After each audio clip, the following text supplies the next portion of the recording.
Ralph McDaniels. We are here in Harlem. The lady of the hour is here, Jackie Rowe-Adams. Thank you for what you do for our mothers. Thank you for what you do for our young people. Thank you for what you do for our nation. And I'm sure that Harlem Mother Saves is a program that we will see go across the country. If it's not already, people probably picking up on what you have been doing and taking pieces of what you've been doing in their cities. So here tonight, how do you feel about what's happening in 2013, and what can we do and the public do to support your efforts? Well, first of all, let me thank you for caring about these children and how we are losing our kids. What I think about 2013 is we better stand up, we better take back our community, and we better stop being afraid to speak up and speak out. And we have to stop being afraid of our kids. You know, what I say is, as a mother who've lost 2 kids to gun violence, as a mother who heads up an organization called Harlem Mother Save, what I find is every day a new mother is coming into our office. We started off with 5 mothers, and now we have 50 plus mothers and fathers. But what I think for 2013 is we better start caring more about each other. The public can support by taking back our kids, looking out the window back there in the day and saying, yeah, I'm going to tell your mother on you. We are often scared of the kids. Why did that happen, though? When did we become scared of our kids, and why? I don't get it. Well, first of all, the kids are out of control, a lot of them. And they are cursing. First of all, the parents have to be parents. The parents have to stop smoking weed with their kids. The parents have to stop trying to be their children's friend. And that's what I want to see for 2013. We have to set up classes and educate our parents more. You know, I go around and I talk to parents, but they need more education. And I have some parents say, I really don't know what to do. But it is so important that we fund our programs. We have to give money for 2013, 14. Today's event, just like you are an asset. You are an asset. Everybody have to believe that this stuff is real, because it don't happen to you right now. You don't know when you walking across the street what's going to happen. Well, you know, and for people that don't know your story, you weren't planning to be part of this. This wasn't necessarily something that was going to happen, but let them know your situation. This is a club that I didn't choose. I lost 2 kids to gun violence. The first kid, he got killed at 17 because they didn't like how he was looking at him. And the exact words, and I hate this word to this day, was nigga. What that nigga looking at us for? We should kill him. Who would think 16 years later my second son got killed? A 13-year-old and a 17-year-old, but the 13-year-old pulled a trigger.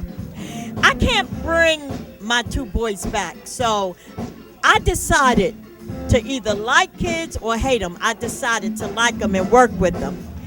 And through working with them, I found out there was other mothers out there that needed a support group. And several of them here tonight, and I hope you get a chance to speak to them. But let me tell you, the pain, it hurts so bad.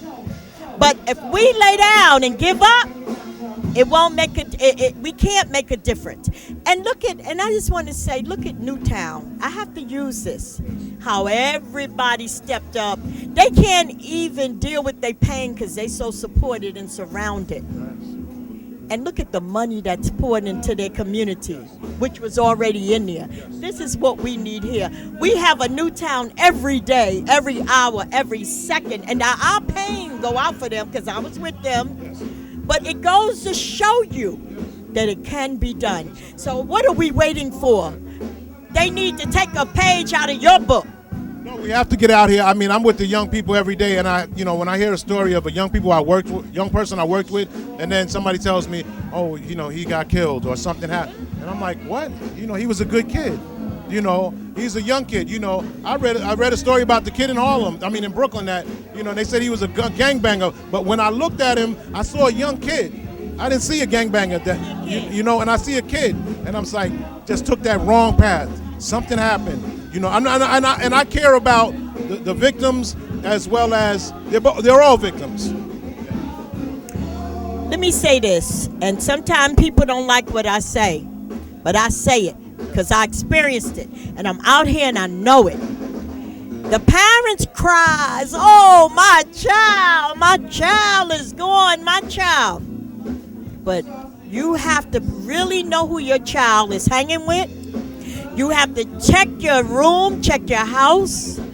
You have to go out to these schools and find out what your children are doing. Don't wait till something happens to start crying. Now let me say, a lot of parents don't know, but they have an idea. If your child is hanging out 2 and 3 in the morning and coming in with $200 sneakers and all this stuff, something is mighty wrong. Pay attention. And that's my message to the parents.